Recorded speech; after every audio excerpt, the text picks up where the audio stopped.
Welcome to the Slop Temple. We pray this video helps. In this video, I will explain how to strum in rhythm. First, let's establish a steady beat. A metronome is your best friend here. Start it at 60 beats per minute. As it clicks, count 1 and 2 and 3 and 4 and out loud. This helps you feel the subdivisions of the beat. Remember to keep your wrist loose and flexible. A stiff wrist will hinder your ability to maintain a consistent rhythm and can lead to fatigue. Focus on a natural, pendulum-like motion.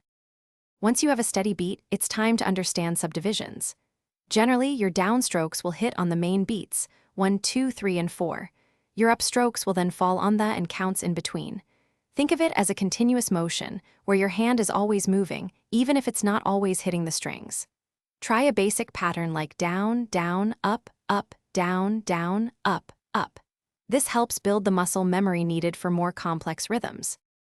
Now, let's develop some strumming patterns. A great starting point is a simple 4-beat pattern, down, down, up, down, up. Repeat this pattern until it feels natural.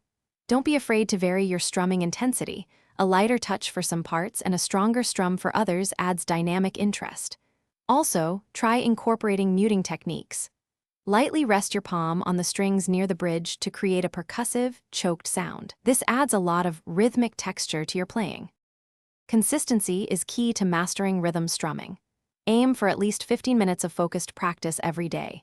Use your metronome and try different patterns. A fantastic way to improve is to record yourself playing. Listen back critically to identify any inconsistencies in your timing or dynamics. It's often surprising what you hear. And speaking of keeping things in order, check out the description for a link to some fantastic leak-proof meal prep containers, plus other great deals. Keep practicing, and you'll notice significant progress in your rhythmic precision. Thanks for watching. Consider subscribing if we helped you.